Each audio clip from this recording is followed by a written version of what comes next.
Sabhi. I hope you people are doing very well. I, Shefali Burgaokar, your social science educator, welcomes you all in our YouTube platform that is EduGrown.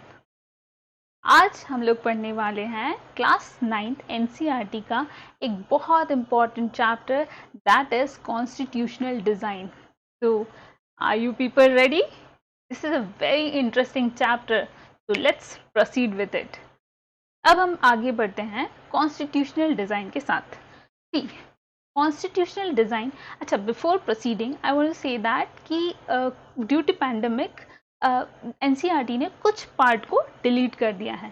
तो we will proceed with the non deleted part of this chapter. Clear? Constitutional design. Constitution क्या होता है, constitution कैसे बना, who all are people involved in making of the constitution, इन सब के बारे में हम इस चैप्टर में आज पढ़ने वाले हैं. ठीक है, सो रेडी? ओके, अब हम प्रोसीड करते हैं नेक्स्ट स्लाइड की ओर. What is constitution? हमें कोई भी चीज स्टार्ट करने से पहले उसके इंट्रोडक्शन से स्टार्टिंग करनी चाहिए. ठीक है, सो व्हाट इज कॉन्स्टिट्यूशन? किसी भी चीज का ना हमें इम्पोर्टेंस तब समझ में आता है जब हम उसके बारे में थोड़ा जानें. मैं आपको स्टार्टिंग के 2 लाइन से ये बताना चाहती हूँ कि कॉन्स्टिट्यूशन कितना इम्पोर्टेंट है और इसके बारे में जानना और भी इम्पोर्टेंट बन जाता है. ठीक है, पहली लाइन जो है वो आपको कॉन्स्टिट्यूशन के इम्पोर्टेंस की एक लाइन है जो आपको ये बताएगी कि हमें कॉन्स्टिट्यूशन पढ़ना क्यों चाहिए. यहाँ पे बताया गया है कि every country, democratic, non democratic और एसोसिएशन, क्लब और कोऑपरेटिव सोसाइटी और political party needs to have its constitution. चाहे वो डेमोक्रेटिक कंट्री हो, नॉन डेमोक्रेटिक कंट्री हो, एसोसिएशन हो, क्लब हो, वगैरह वगैरह कुछ भी हो, सबके पास एक कॉन्स्टिट्यूशन होना चाहिए. अब मैम कॉन्स्टिट्यूशन होना चाहिए, समझ आ गया, पर क्या है ये कॉन्स्टिट्यूशन? बता रहे हैं, ठंड पाओ. देखिए कॉन्स्टिट्यूशन क्या होता है. Constitution is a set of written rules that are accepted by all people living together in a country.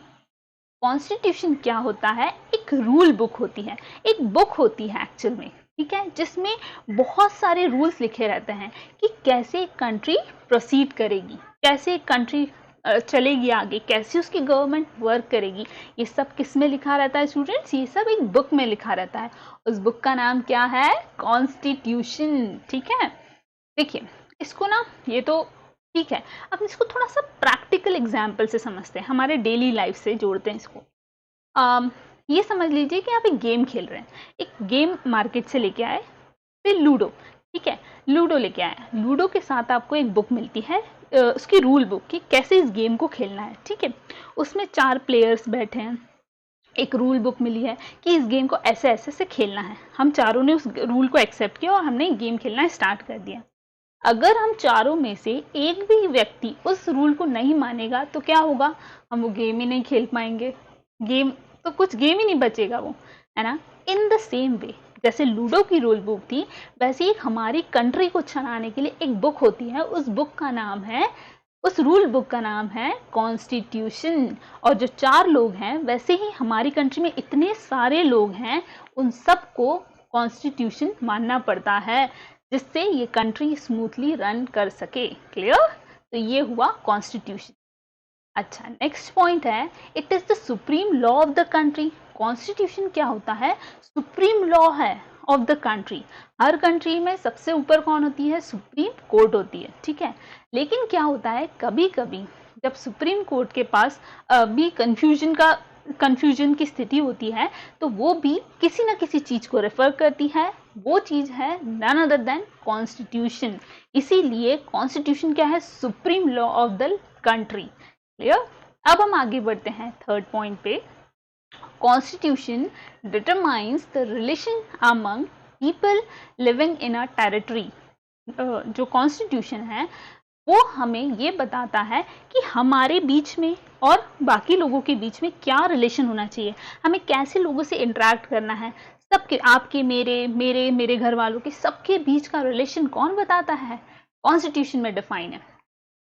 इसके बाद आगे दिया गया है also relationship between people and government. People और गवर्नमेंट के बीच में भी रिलेशन बताता है। जो डेमोक्रेटिक कंट्री होती है उसमें क्या होता है स्टूडेंट्स, जो पीपल होते हैं वो किसको इलेक्ट करते हैं? गवर्नमेंट को इलेक्ट करते हैं। तो गवर्नमेंट को हमने इलेक्ट किया, अब क्या भरोसा कि गवर्नमेंट 5 साल तक अच्छे से काम करेगी और जनता जनार्दन की बात मानेगी? ये क्या चीज़ है जो हमें गारंटी देती है? तो वो हमें जो गारंटी देती है वो है एक रूल बुक जिसका नाम है कॉन्स्टिट्यूशन। सो पीपल और गवर्नमेंट के बीच में जो हमें एक गारंटी देती है वो है कॉन्स्टिट्यूशन रूल बुक। इसको, ये एक कोटेशन है, अगर आप इसको एग्जाम में भी कोट करोगे तो you will get good marks only, extra edge मिलेगा आपको। इसमें ये बोला गया है, जस्टिस हंस राज खन्ना जी के द्वारा एक कोट दिया गया था, that is a constitution is not a parchment of paper, it is a way of life.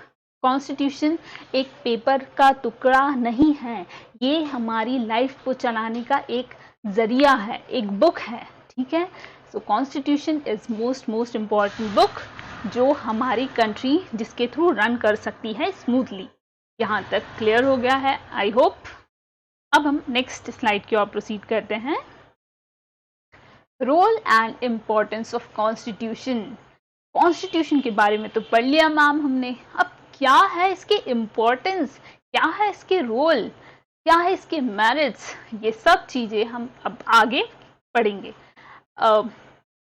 तो हम देखते हैं यहाँ पे first point, it is given that कि constitution generates a degree of trust and coordination. क्या है ये trust and coordination ma'am? Trust लोगों को दिया जाता है, ट्रस्ट ऑफ सिक्योरिटी कैसे दिया जाता है? ये रूल बुक लोगों को ट्रस्ट प्रोवाइड करती है। कैसे? तो हमको कुछ राइट्स दिए जाते हैं, trust of security and coordination. हमको क्या होता है कि हम लोग, वही मैंने अभी बताया था, हम गवर्नमेंट को इलेक्ट करते हैं, तो क्या भरोसा गवर्नमेंट अच्छे से वर्क करेगी कि नहीं? तो ये कॉन्स्टिट्यूशन में दिया है कि गवर्नमेंट को अच्छे से वर्क करना ही होगा एंड कोऑर्डिनेशन के साथ। नेक्स्ट है constitution specifies how the government will be constituted. Constitution में ये लिखा गया है कि कैसे गवर्नमेंट बनेगी, कैसे बनेगी, डेमोक्रेसी के थ्रू बनेगी और कितने साल तक बनेगी। हमारी कंट्री में कितने साल तक बनती है बताओ? 5 years के लिए बनती है गवर्नमेंट। ये सब कहाँ पे मेंशन है? ये सब मेंशन किया गया है रूल बुक में। जो बुक है उस बुक का नाम क्या है? कॉन्स्टिट्यूशन। उस बुक में ये सब मेंशन है। इसके बाद दिया गया है, it lays down limits on the power of the government. Constitution क्या करता है? कॉन्स्टिट्यूशन ये तो बताता है कि गवर्नमेंट की पावर क्या होगी, लेकिन साथ ही साथ ये भी बताता है स्टूडेंट्स कि गवर्नमेंट की पावर कहाँ पे लिमिट या कहाँ पे कर्टेल हो जाएगी। ये भी कौन बताता है? कॉन्स्टिट्यूशन के थ्रू ही पता चलता है। और कहाँ से जनता जनार्दन, हम लोगों की, आप लोगों की, सबकी पावर से स्टार्ट हो जाती है। ये सब रूल बुक में ही मेंशन है। उस रूल बुक का नाम है कॉन्स्टिट्यूशन।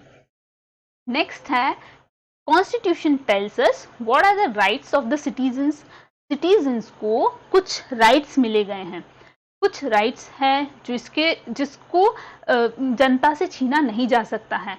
और ये कितने राइट्स हैं? 6 राइट्स है स्टूडेंट। 6 राइट्स हैं वो है राइट टू इक्वालिटी, समानता का अधिकार, right to freedom, right against exploitation, अगर कोई कुछ आपके साथ आपको परेशान करता है तो उसके अगेंस्ट भी एक राइट है, cultural and educational right, right to freedom of religion, right to constitutional remedies. ऐसे कितने राइट्स हैं स्टूडेंट्स? 6। ये सब किस में दिए गए हैं? ये सब हमें कॉन्स्टिट्यूशन में दिए गए हैं। नेक्स्ट है, expresses the aspiration of the people about creating a good society. Constitution में ये बताया गया है कि गवर्नमेंट को कैसे सोशलिज्म के साथ वर्क करना है, कैसे गवर्नमेंट को अच्छी अच्छी पॉलिसी इंप्लीमेंट करनी है जिससे हमारी कंट्री क्या हो, एक बहुत अच्छी सोसाइटी बने, बहुत अच्छे से लोग एक दूसरे के साथ कोऑर्डिनेट करके रह पाएं।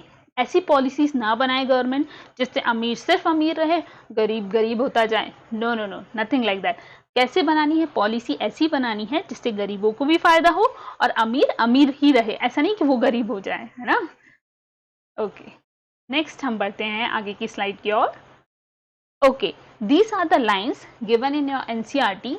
और ये बहुत इंपॉर्टेंट है स्टूडेंट, जब आप एमसीक्यू देंगे तब ये आपको दिखेगा और वहाँ पे इस टाइप के ऐसे क्वेश्चंस मिलेंगे आपको। सो ये लाइन्स है, try to read between the lines. ये एनसीईआरटी की एक बहुत अच्छी खूबी है कि इसमें बहुत अच्छे से दिया रहता है सब, इसलिए ये मैंने डायरेक्ट यहाँ से ही स्क्रीनशॉट लिया है। इसमें दिया गया है all countries that have constitutions are not necessarily democratic. इसका मतलब ये है कि जिनके पास कॉन्स्टिट्यूशन होता है स्टूडेंट्स, ये जरूरी नहीं कि वो डेमोक्रेटिक हो। डेमोक्रेटिक मतलब क्या होता है? ऐसी कंट्री जहां पर लोग क्या करते हैं, इलेक्शन में पार्टिसिपेट करते हैं और अपने लीडर्स को इलेक्ट करते हैं। तो जरूरी नहीं जहां पे कॉन्स्टिट्यूशन हो, जहां पे रूल बुक हो, वहां पे डेमोक्रेसी हो ही।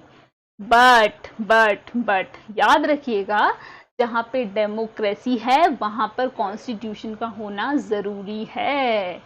डेमोक्रेसी को अच्छे से चलाने के लिए एक रूल बुक का होना जरूरी है, ये बात ध्यान रखिएगा।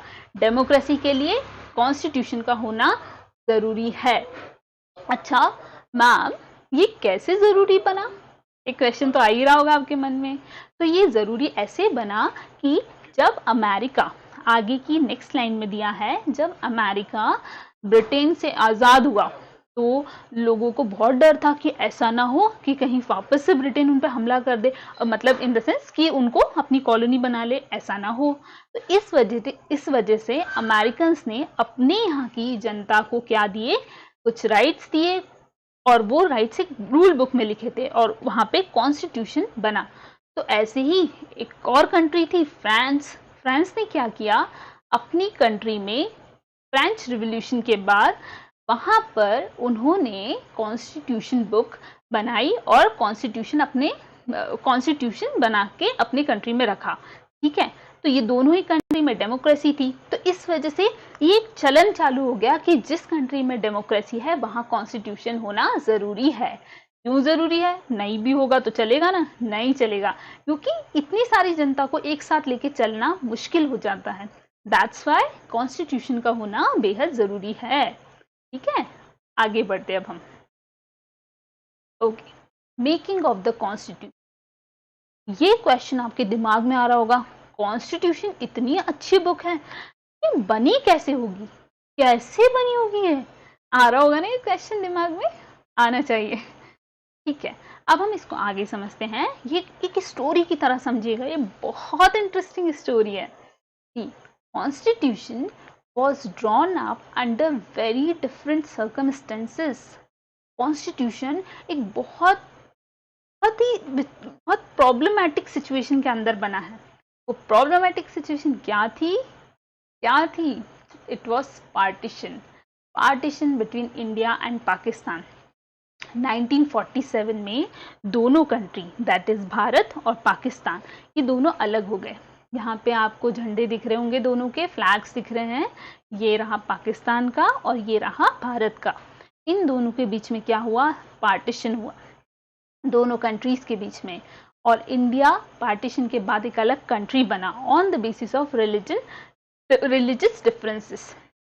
नेक्स्ट है 10 lakh people were killed. So sad, बहुत बुरी चीज है। आप जानते हैं स्टूडेंट, 10 लाख लोग कितने होते हैं?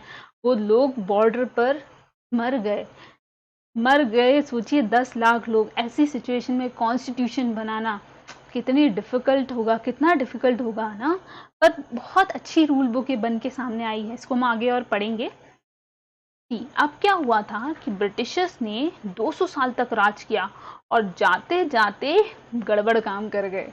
जाते जाते उन्होंने क्या किया था कि एक और समस्या क्रिएट कर दी भारत के लिए। वो थी ग्रीन, जो आपको ग्रीन कलर से दिख रहा है, प्रिंसली स्टेट्स, इनकी समस्या। प्रिंसली स्टेट क्या थे? राजे रजवाड़े लोग, जो राजा लोग हुआ करते थे, उनको इनने ऐसी एम्बिगुअस सिचुएशन में छोड़ गए कि अब आप जानो। उन्होंने बोला, राजा लोगों को बोला कि आप या तो भारत के साथ मिल जाओ, या तो पाकिस्तान के साथ मिल जाओ, या तो इंडिपेंडेंट हो जाओ। अब भाई आप ही बताइए, राजा लोग इतने शान शौकत से जीने वाले, वो क्यों किसी के साथ जाने वाले थे? थॉट हम तो इंडिपेंडेंट होके जिएंगे, हम तो, उन्होंने सबने ये डिसाइड किया था हम इंडिपेंडेंट रहेंगे।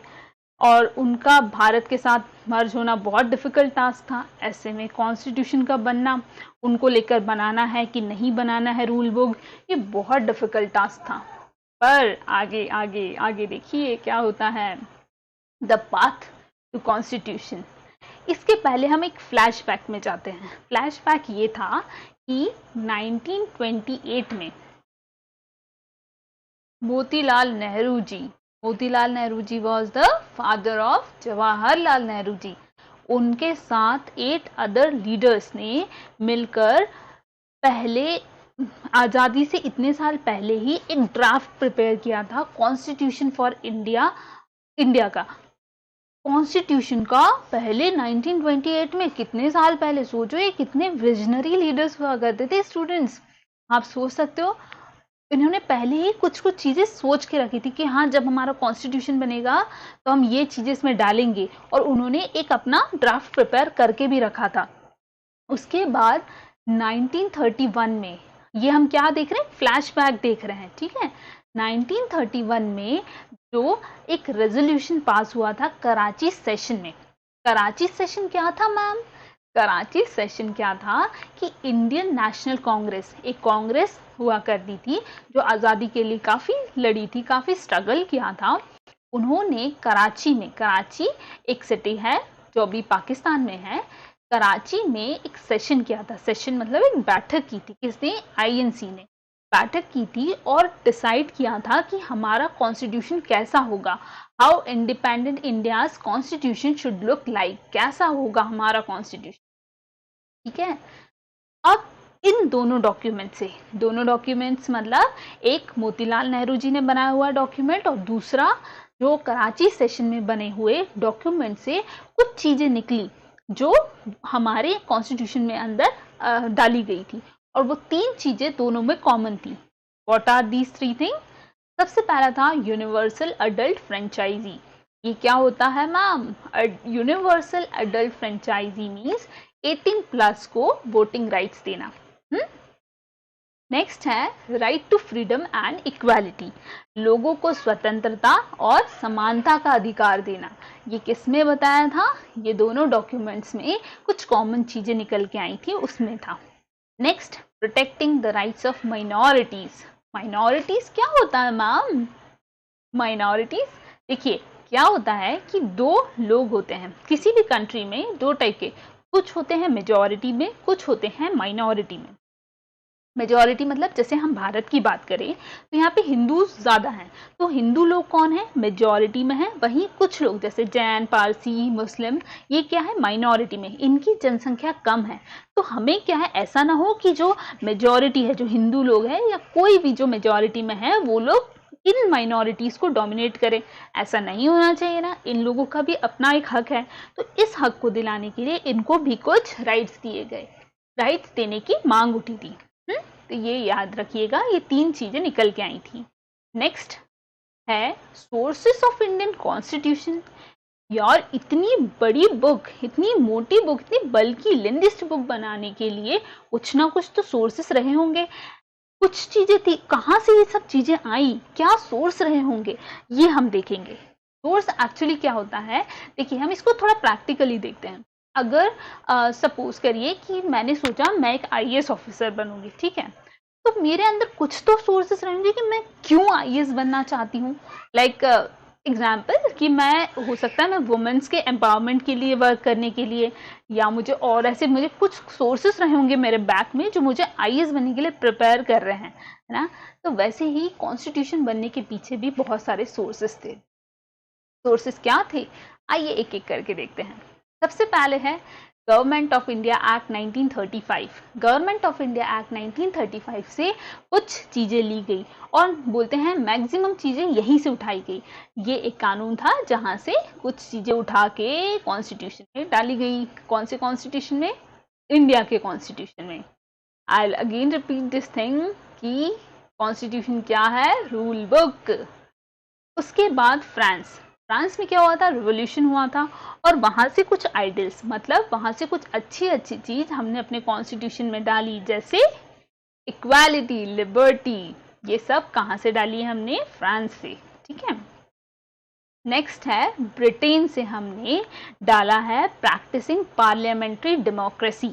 देखिए, ब्रिटिश लोगों ने हमारे यहाँ पे कंट्री में बहुत सालों तक शासन किया था, बहुत सालों तक रहे थे। सो हमें पता था कि इनकी फंक्शनिंग कैसी है, ये कैसे वर्क करते हैं। दैट्स वाई हमने इनका पार्लियामेंट्री डेमोक्रेसी वाला कॉन्सेप्ट उठा के हमारे कॉन्स्टिट्यूशन में डाला था।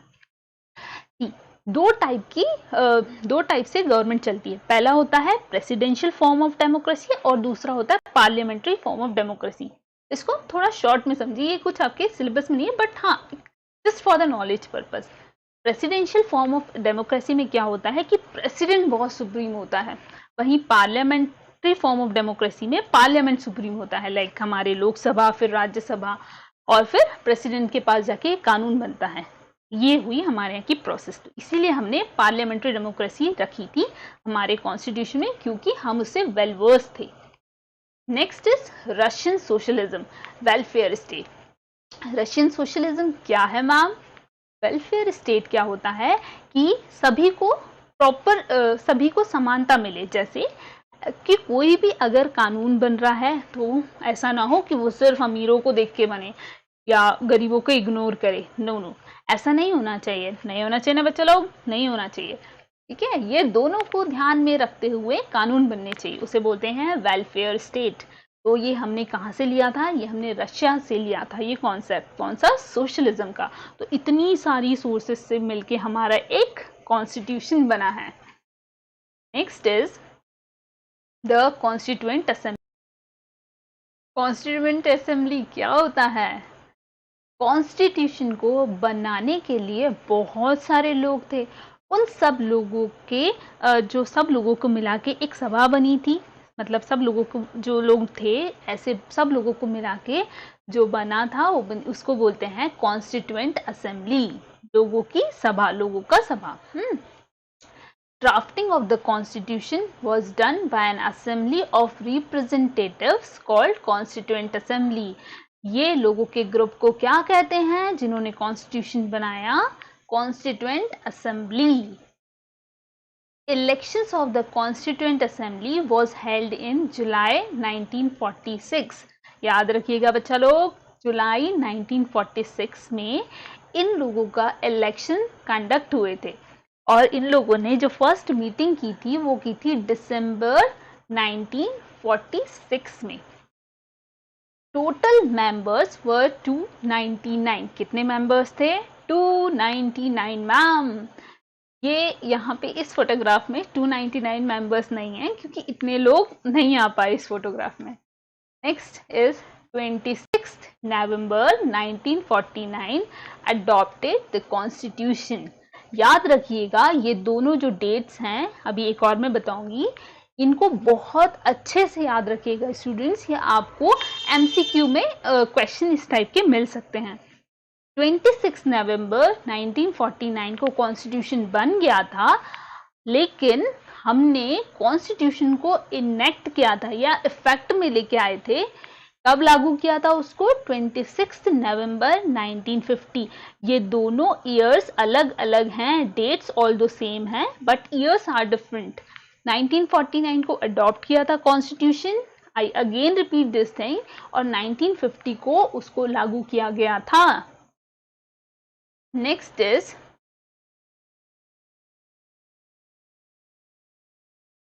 सॉरी स्टूडेंट्स, यहाँ पे जनवरी है, इट्स 26 जनवरी 1950। याद रखिएगा ये, I will correct this when I will provide you the slides. Okay, यहाँ पे जनवरी है, I again repeat this thing. Okay, next is, okay, question है Why should we accept the constitution made by this assembly more than 6 decades ago? Ma'am, हमारे दिमाग में question है, हाँ, ये क्वेश्चन है कि कॉन्स्टिट्यूशन इतने सालों पहले बना तो अब हम अब भी उसको अडॉप्ट कर रहे हैं। मैम, समय के साथ तो चीजें बदलती हैं, तो ये भी बता रहे हैं। देखिए, आंसर ऑफ दिस इज कि सबसे पहली बात है कि हमें कॉन्स्टिट्यूशन को अभी भी अडॉप्ट करना क्यों चाहिए। First reason is the constitution does not reflect the views of its member alone. अभी हमने देखा कॉन्स्टिट्यूशन को बनाने में 299 मेंबर्स थे, तो क्या इन 299 मेंबर्स के व्यूज ही उसमें रिफ्लेक्ट हुए हैं? ना ना ना, ऐसा नहीं है। इसमें ब्रॉड कंसेंसस हुआ था उस टाइम का, मतलब उस समय लोगों से पूछा गया था कि आपको किस टाइप की चीजें चाहिए कॉन्स्टिट्यूशन में, तो ये ब्रॉड कंसेंसस मतलब सब लोगों से पूछ के इसमें चीजें डाली गई थी। Next, the constituent assembly represent the people of India. देखिए स्टूडेंट्स, क्या था, जो कॉन्स्टिट्यूएंट असेंबली थी, जो सभा बनी थी जिसमें कॉन्स्टिट्यूशन को बनाने के लिए उन 299 मेंबर्स का जो इलेक्शन था वो पीपल ऑफ द इंडिया के थ्रू हुआ था। देखिए, एक बहुत बहुत इम्पॉर्टेंट यहाँ पे फैक्ट है कि जो ये कॉन्स्टिट्यूएंट असेंबली थी उसका इलेक्शन जो था वो इनडायरेक्ट इलेक्शन था। मतलब ये कि डायरेक्टली पीपल ने वोट नहीं किया था कॉन्स्टिट्यूएंट असेंबली के लोगों के लिए, बल्कि क्या हुआ था, लोगों ने पहले अपने रिप्रेजेंटेटिव इलेक्ट किए थे, अपने प्रोविंसेस के मतलब अपने एरिया के लोगों को इलेक्ट किया था, फिर उन लोगों ने फर्दर कॉन्स्टिट्यूएंट असेंबली के मेंबर्स का इलेक्शन कंडक्ट करके उसको, मतलब उन्होंने वहां पे अपने वोट डाले थे और इन लोगों को सिलेक्ट किया था, इलेक्ट किया था कॉन्स्टिट्यूएंट असेंबली के 299 मेंबर्स को। Next is assembly represented members from different languages, groups, caste, classes, religions and occupation। इसका मतलब ये है कि जो 299 मेंबर्स का ग्रुप था उसमें डिफरेंट लैंग्वेज के लोग, कास्ट के लोग, क्लास के लोग, रिलीजन और ऑक्यूपेशन के लोग थे। इसका मतलब हर वर्ग का व्यक्ति वहां पे बैठा था और सबको रिप्रेजेंटेशन मिला था उस असेंबली में। ठीक है। Next is assembly worked in A systematic, बहुत प्रॉपर वे में, ओपन मतलब कुछ भी छुप के नहीं हुई थी, चीजें सब एकदम सामने हुआ था। इवन हम आगे की स्लाइड में देखेंगे कि हर जो कॉन्स्टिट्यूएंट असेंबली की डिबेट थी वो रिकॉर्ड भी की थी। मतलब सोचिए स्टूडेंट, वो कितनी ऑथेंटिक थी। उसके बाद कॉन्सेंसुअल मैनर में हुआ था, मतलब ये सर्वसम्मति से, हर एक मेंबर जब तक सहमत नहीं हुआ तब तक प्रोसीजर आगे नहीं बढ़ी थी। तो रूल बुक में हर चीज सर्वसम्मति से ही है। नेक्स्ट है working of the constituent assembly. First, some basic principles were decided. पहले ये सोचा गया, कुछ ऐसे प्रिंसिपल्स थे वो डिसाइड किए गए कि हम क्या चीजें कॉन्स्टिट्यूशन में डालेंगे। ये सब ने मिलकर डिसाइड किया, ऐसे रफ वर्क टाइप। फिर ड्राफ्टिंग कमिटी, मतलब फाइनल जब बनाने का टाइम आया कॉन्स्टिट्यूशन को, तो उस ड्राफ्ट करने की कमिटी को हेड किया डॉक्टर B.R. अम्बेडकर जी ने। ठीक है, B.R. अम्बेडकर जी ने उस जो ड्राफ्टिंग कमिटी थी कॉन्स्टिट्यूशन बनाने की, उसको चेयर किया था, उसको लीड किया था। That's why he was the chairperson, he was the chairman, ठीक है, ऑफ ड्राफ्टिंग कमिटी, ये याद रखिएगा। उसके बाद है थॉरो डिस्कशन टुक प्लेस।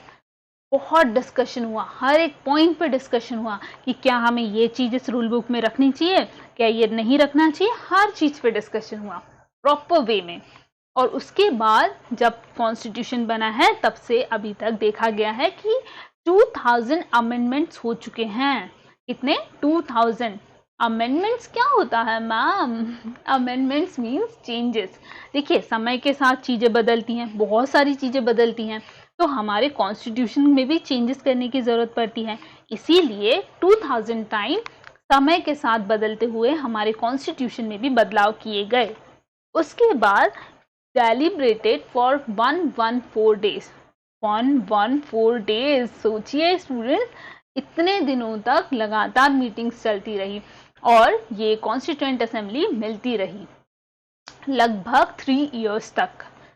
उसके बाद है एक बहुत अच्छा फैक्ट है, डिड यू नो फैक्ट में देखते हैं क्या है वो fact. 3 years every document presented and every word spoken in the constituent assembly has been recorded and preserved। अच्छा, बाय द वे ये जो कटिंग है स्क्रीनशॉट ये आपके एनसीईआरटी से ही डायरेक्टली लिया है। इसमें ये बोला गया है कि हर डॉक्यूमेंट्स को, हर वर्ड्स जो कॉन्स्टिट्यूएंट असेंबली ने बोला उसको रिकॉर्ड किया गया है और उसको प्रिजर्व किया है। These are called constituent assemblies debate. ठीक है, इसको नाम दिया गया है constituent assembly debates. When printed, जब इनको प्रिंट किया गया ना इनके सारे डिबेट्स को, तो आपको पता है एक अमेजिंग फैक्ट कि ये 12 बल्कि वॉल्यूम्स में बने। 12 bulky volumes. These debates provided the rationale behind every provision of the Constitution. These are used to interpret the meaning of the Constitution.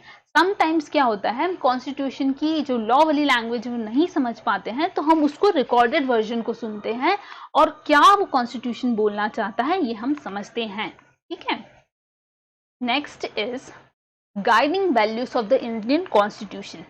Ma'am, क्या वैल्यूज रही होंगी, क्या उसके पीछे का मोटिव रहा होगा जो कॉन्स्टिट्यूशन बना, कॉन्स्टिट्यूशन बनने के पीछे की वजह क्या रही होंगी, ये देखते हैं। देखिए, इसके पीछे का जो गाइडिंग प्रिंसिपल्स है वो हमें दो तरीके से पता चलता है। कैसे पता चलता है? एक तो कॉन्स्टिट्यूशन में जो हमारे लीडर्स थे उनके व्यूज पढ़ के ये हमें पता चलता है कि कॉन्स्टिट्यूशन की एक्चुअल किस वैल्यूज पर वो बेस्ड है। और second by reading the constitutional philosophy preamble of the constitution, क्यों कॉन्स्टिट्यूशन बना और क्या उसके वैल्यूज थे। तो सबसे पहले हम देखेंगे कि क्या जो हमारे लीडर्स हैं उनके व्यूज थे, फिर हम किसके बारे में पढ़ेंगे, प्रियम्बल के। क्लियर है? ओके। तो सबसे पहले ड्रीम्स एंड द प्रॉमिस के अंदर हम देखते हैं महात्मा गांधी के बारे में। स्टूडेंट्स, ये एक बात बहुत बहुत अच्छे से याद रखिएगा कि Mahatma Gandhi was not the member of the constituent assembly. Yes yes, सही सुना आपने, यही सही है। महात्मा गांधी कॉन्स्टिट्यूएंट असेंबली में नहीं थे, पर जो कॉन्स्टिट्यूएंट असेंबली के मेंबर्स हैं वो बहुत सारे लोग उनमें से महात्मा गांधी के आइडल्स को फॉलो करते थे और उनके थॉट्स उन्होंने रिप्रेजेंट किए थे कॉन्स्टिट्यूएंट असेंबली में, और उनको कहीं ना कहीं उस बुक में डाला गया है। किस चीज को? गांधी जी के आइडल्स को, थॉट्स को, प्रिंसिपल्स को। Although Gandhi ji was not a member of constituent assembly. Gandhi ji ने 1931 में एक बुक थी यंग इंडिया, ये यहाँ पे आपको इस फोटोग्राफ में भी दिख रही है। इस बुक में 1931 में अपने थॉट्स जाहिर किए थे कि उनको कॉन्स्टिट्यूशन में क्या क्या चीज़ें चाहिए हैं। उनको कॉन्स्टिट्यूशन में कुछ चीज़ें चाहिए थी जो वो चाहते थे कि सबसे पहले हो हमारी कंट्री में, जब भी हमारी कंट्री आज़ाद हो तो एलिमिनेशन हो इनइक्वालिटी का, अनटचेबिलिटी का।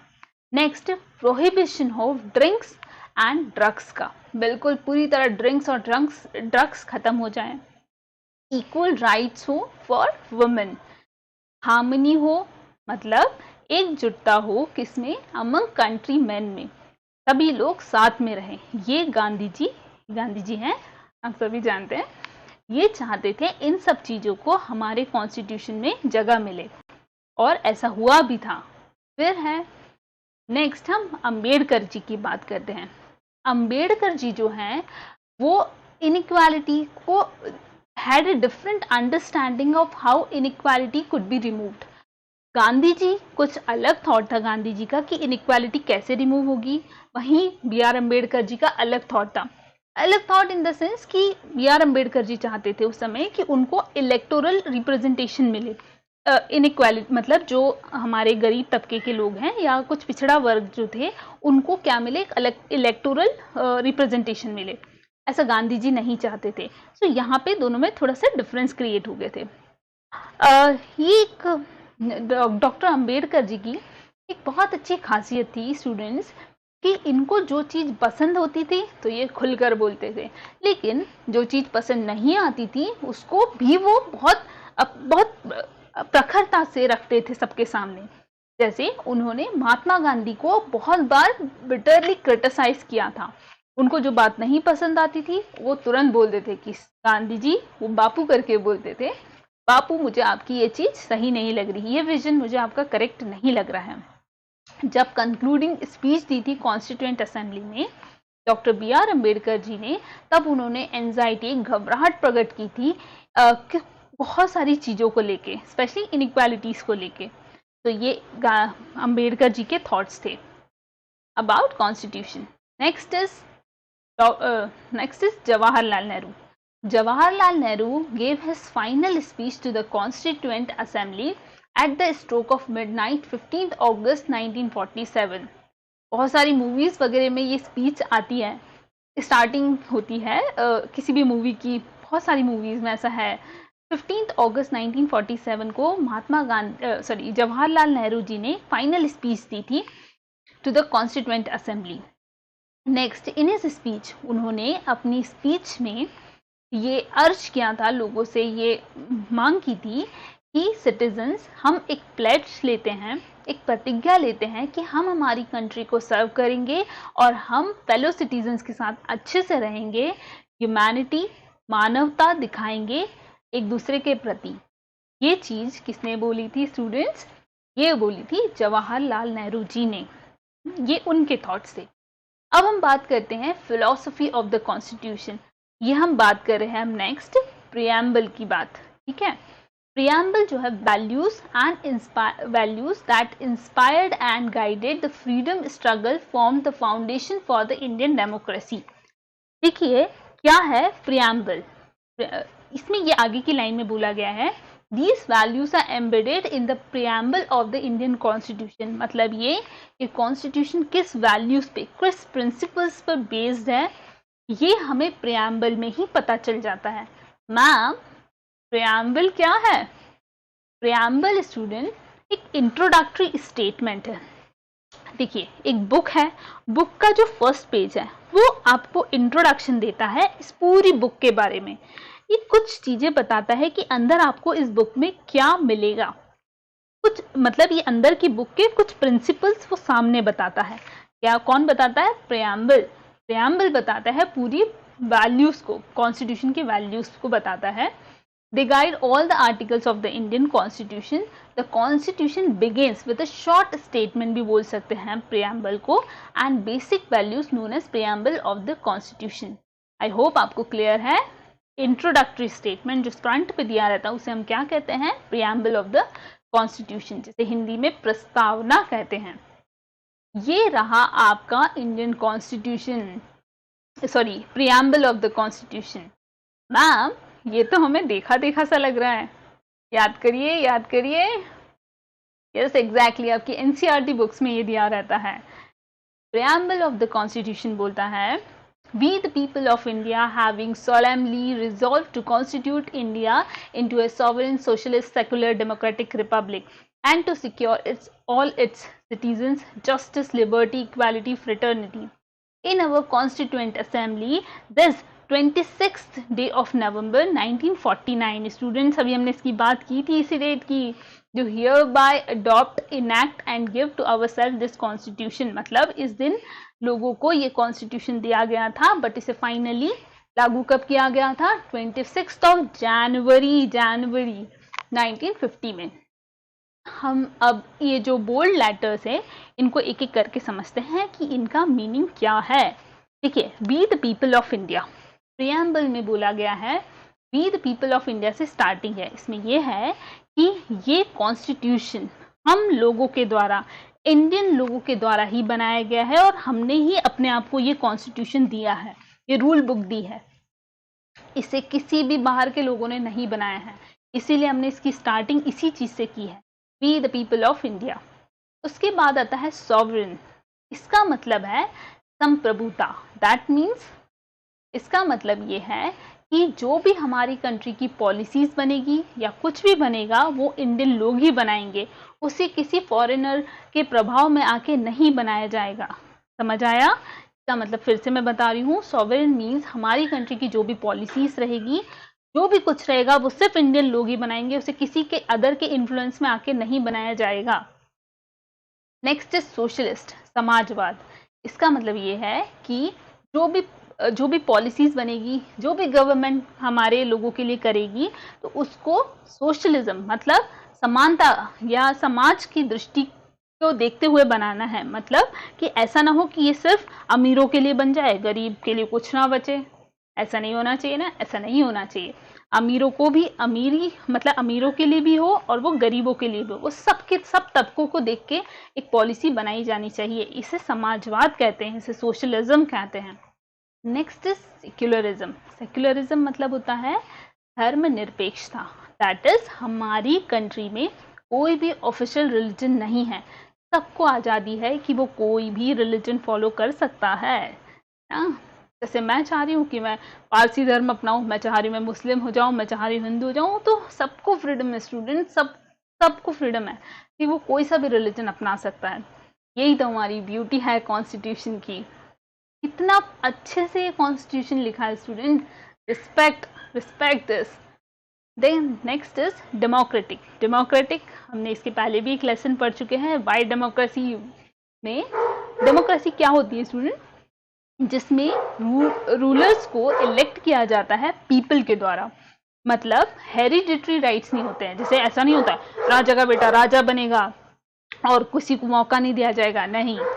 जो जिसमें काबिलियत होगी वही चेयर पे बैठेगा, और उसको कौन बिठाएंगे? उसको we the people of India, मतलब हम लोग इलेक्शन के थ्रू लोगों को जितवाएंगे। Next is republic. रिपब्लिक मतलब होता है कि जो हेड होता है कंट्री का, हेड ऑफ द स्टेट, वो लोगों के द्वारा इलेक्ट किया जाएगा, ना कि हेरिडिटरी के मतलब ऐसा ना हो उसकी रॉयल लीनियज हो, जैसे राजा है तो राजा का बेटा ही राजा बनेगा, नहीं, उसे लोग इलेक्ट करेंगे। Head of the people, head of the state is elected by the people, उसे कहते हैं रिपब्लिक, है ना। फिर उसके बाद आता है जस्टिस। जस्टिस दिया जाएगा social, economic and political. Social, political, economical means कि जेंडर के बेसिस पे हम डिस्क्रिमिनेशन नहीं करेंगे, अमीर गरीबों में डिस्क्रिमिनेशन नहीं होगा, सबको जस्टिस दी जाएगी। Then next is liberty. Liberty of thoughts and expression. सबको क्या है? छूट है कि अपने थॉट्स वो जाहिर कर सके, एक्सप्रेस कर सके, अपने किसी भी चीज के ऊपर फेथ कर सके, वर्शिप कर सके। Then next is equality. Equality of status, opportunity, सबको समानता का अधिकार दिया जाएगा। Then next is fraternity. Fraternity क्या होती है स्टूडेंट्स? कि हम सब फैमिली की तरह रहेंगे, हम सब एक दूसरे को सपोर्ट करेंगे और कोई भी मतलब भाईचारे के साथ रहेंगे और कोई भी अपने फेलो सिटीजन को इंफीरियर नजरों से नहीं देखेगा। ओके, सो ये रहा हमारा कॉन्स्टिट्यूशन का प्रियम्बल। हमने एक एक चीजों को समझा। अब हम प्रोसीड करते हैं नेक्स्ट स्लाइड की ओर। Institutional design. A constitution is not merely a statement of values and philosophy. Indian constitution is a very long and detailed document. आप ये चीज जानते हैं स्टूडेंट? सबसे लेंथीएस्ट रिटन कॉन्स्टिट्यूशन कौन सी कंट्री का है? सोचिए, इंडिया का। Yes, the Indian constitution is long and detailed document. Therefore, it needs to be amended quite regularly to keep it updated. इतना लॉन्ग कॉन्स्टिट्यूशन है तो इसको अमेंडमेंट भी किया जाना होगा, इसको रेगुलरली इसको अमेंडमेंट या इसमें अमेंडमेंट या चेंजेस किए जाते हैं। क्यों? क्योंकि ये बहुत अपडेटेड रहे, आज के समय के साथ ये चल सके। आपको एक बात पता है स्टूडेंट कि जो हमारा कॉन्स्टिट्यूशन है वो इतना अच्छा कॉन्स्टिट्यूशन बना है कि उस पर आज तक किसी ने उंगली नहीं उठाई है। तो सोचिए, हमें कॉन्स्टिट्यूएंट असेंबली के लोगों का मन से, तहे दिल से शुक्रगुजार होना चाहिए कि that they made such a beautiful written document for us. Next is constitutional amendment, constitutional changes, amendment. Indian constitution makers felt that it has to be in accordance with the people's aspiration and change in society. जो constituent assembly है उन्होंने ये सोचा था कि constitution को समय के साथ बदलते हुए रहना चाहिए। दैट इज वाई उन्होंने इसको सेक्रेट, स्टैटिक और अनऑल्टर्ड नहीं रखा था। मतलब ऐसा नहीं है कि ये कभी नहीं बदल सकता, ऐसा नहीं रखा उन्होंने इसको समय के साथ बदलने की मांग की और उन्होंने इसको क्या रखा, थोड़ा फ्लेक्सिबल रखा। तो ये हमारा जो कॉन्स्टिट्यूशन है वो मिक्स है, थोड़ा रिजिड भी है और थोड़ा फ्लेक्सिबल भी है, याद रखिएगा। And they made the provision to incorporate changes from time to time. इसमें टाइम टू टाइम बदलाव के लिए उन्होंने सहमति दी थी। तो यहाँ पे हम इस चैप्टर को क्लोज करते हैं। Thanks for lending your ears. Thank you so much.